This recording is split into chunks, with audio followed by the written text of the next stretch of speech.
لله رب العالمين والصلاة والسلام على رسوله الأمين وعلى آله وأصحابه أجمعين أما بعد. عن أنس بن مالك رضي الله تعالى عنه قال قال رسول الله صلى الله عليه وسلم انصر أخاك ظالما أو مظلوما. فقال رجل يا رسول الله انصره إذا كان مظلوما أرأيت إن كان ظالما فكيف أنصره؟ قال تمنعه من الظلم فإن ذلك نصره. رواه البخاری. آج کے درس میں آپ حضرات کے سامنے بات چل رہی ہے مسلمانوں کے حقوق کو کیسے بچایا جائے، مسلمانوں کے حقوق کیا کیا ہیں، اس کے سلسلے میں باتیں ہو رہی ہیں.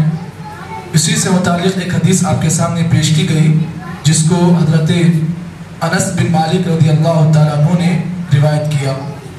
اللہ کے نبی صلی اللہ علیہ وسلم نے ارشاد فرمایا انصر اخاک ظالما او مظلوما.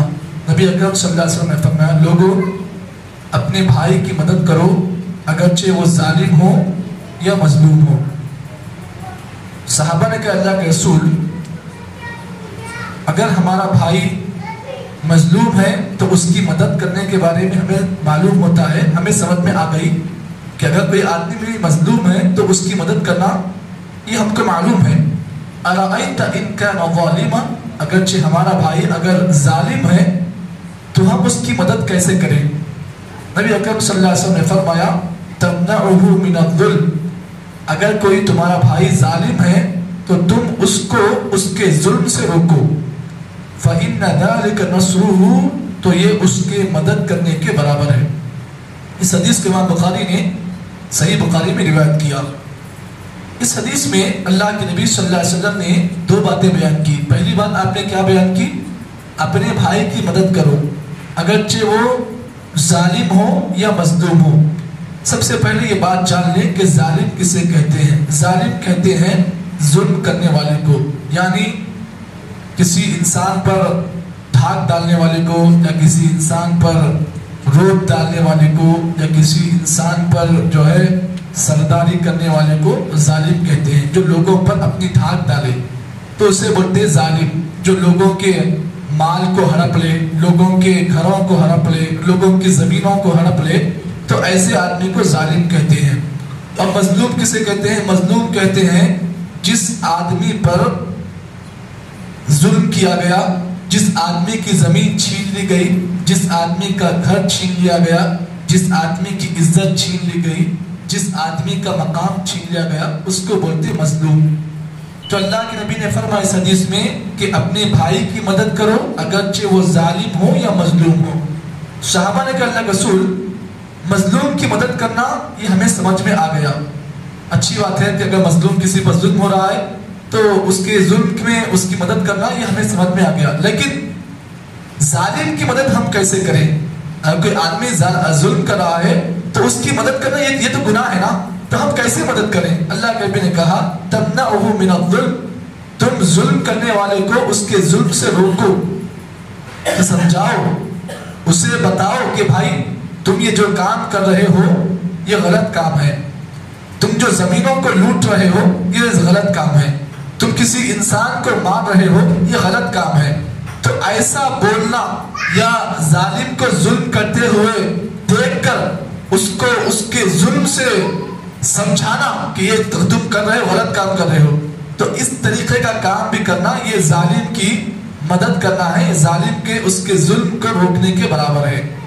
چلیے اس سلسلے میں بسا اوقات کیا ہوتا ہے، کبھی کبھار جو آدمی ہمارے پاس بڑا محبوب ہوتا ہے، بڑا چہیتا ہوتا ہے، ہمیں اس سے اتنی محبت ہوتی ہے کبھی کبھار کہ اس آدمی کی غلطی کو بھی ہم جو ہے غلطی ہمیں نہیں مانتے ہیں، کیونکہ اس آدمی پر ہمیں اتنی محبت ہو جاتی ہے کہ محبت میں ہم دیوانے ہو جاتے ہیں. اور اگر وہ آدمی کسی پر ظلم کرتا بھی ہے تو ہم بولتے نہیں، ہم اس آدمی کے بارے میں ایسا کبھی بھی نہیں سمجھتے کہ وہ ظلم کرتا ہے.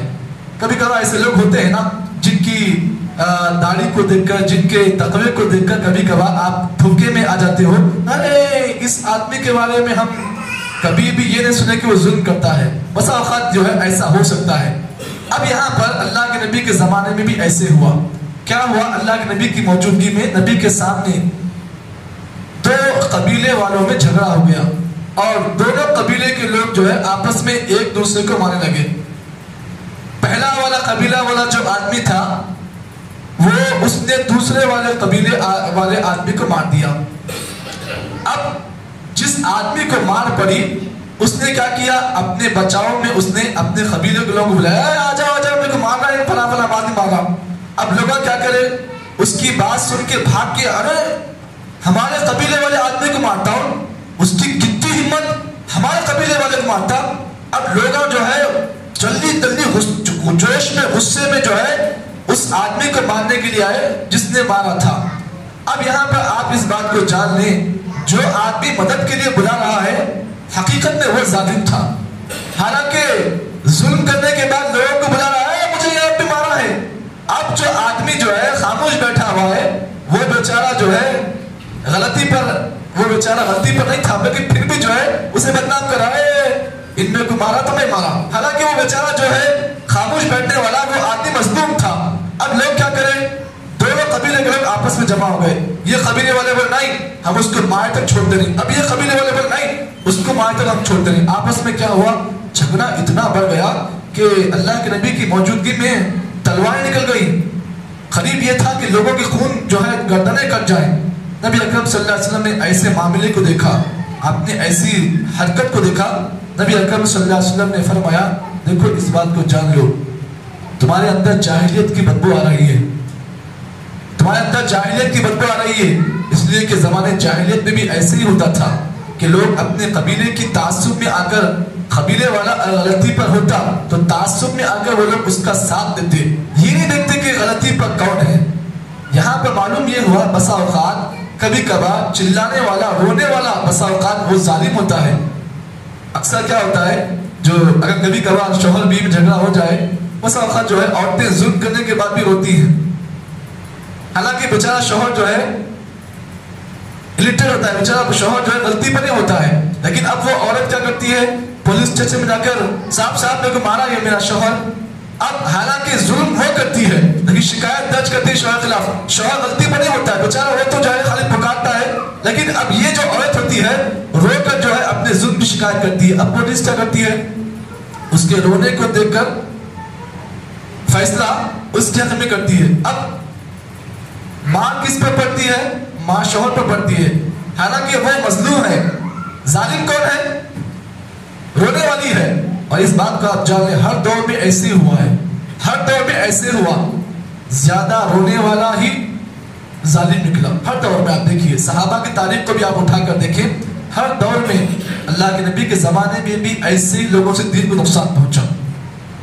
تو کبھی بھی کسی بھی آدمی کے آنسو کو دیکھ کر آپ یہ نہ سمجھیں کہ آدمی ظالم ہے، بلکہ آنسو بہانے والا ہی بسا اوقات ظالم ہوتا ہے. اور کبھی کبھار مظلوم جو ہے آنسو نہیں بہاتا لیکن وہ اپنے ظلم کی شکایت رب کے سامنے پیش کرتا ہے. اسے اس بات کا معلوم ہوتا ہے کہ مجھے دنیا کے فیصلے سے مجھے مطلب نہیں، بلکہ میرا مطلب جو ہے میرے رب کے فیصلے سے ہے. اگر میرا رب میرے ساتھ میں ہے تو دنیا کچھ بھی کر لے مجھے کچھ نہیں کر سکتے. اسی لیے بسا اوقات کسی بھی انسان کے آنسوؤں پر نہ جائیں. آپ کسی بھی انسان کے جو ہے ظلم کو دیکھیں کہ ظالم کون ہے اور مظلوم کون ہے، اس کے بعد آپ فیصلہ کریں کہ یہ آدمی مظلوم ہے اور یہ آدمی ظالم ہے. آنسوؤں کو دیکھ کر، بسا اوقات چیخ پکارے کو دیکھ کر، بسا اوقات اس کے چکنی چپڑی باتیں دیکھ کر آپ یہ نہ سمجھیں کہ وہ آدمی جو ہے مظلوم ہے. نہیں، ایسا ہی آدمی جو ہے ظالم ہوتا ہے. اور کبھی کبھار آپ اس کی باتوں میں آ کر آپ سمجھنے سے پریشان ہو جاتے ہیں کہ آخر حق پر کون ہے اور ناحق پر کون ہے. اس حدیث میں اللہ کے نبی صلی اللہ علیہ وسلم نے یہ بات بیان کی کہ اگر ظالم کو آپ اپنے آنکھوں کے سامنے ظلم کرتا ہوا دیکھ رہے ہو تو کم از کم آپ کا ایک کام یہ ہونا چاہیے، اسے روکے. دیکھ بھائی تو اس کو مارا نہ کو مار، اس کا زمین چھینا نہ کو چھین، اس کا گھر توڑا نہ کو چھین نہ کو توڑ. اتنا بولنا ہی کافی ہے. آپ نے اگر یہ کہہ دیا تو اس کا مطلب یہ ہے کہ آپ نے ظالم کو ظلم کرنے سے روک دیا. اب وہ بات کی بات ہے کہ وہ اگر آپ کی بات سن کر اگر ظلم سے رک گیا تو اچھی بات ہے. اگر وہ آپ کی بات سن کر بھی پھر بھی ظلم کر رہا ہے تو پھر اللہ کے پاس اس کی پکڑ ہے. لیکن آپ اگر ظالم کو اپنی آنکھوں کے سامنے ظلم کرتا ہوا دیکھ رہے ہو لیکن تماشا دیکھ رہے ہو اور ظلم کو دیکھتے ہوئے بھی روک رہے نہیں تو اس کا مطلب یہ ہے کہ آپ بھی اس ظالم کے ظلم میں آپ بھی شامل ہیں. تو ظالم کا ظلم جب بھی آنکھوں کے سامنے دیکھیں تو روکنے کی کوشش کریں.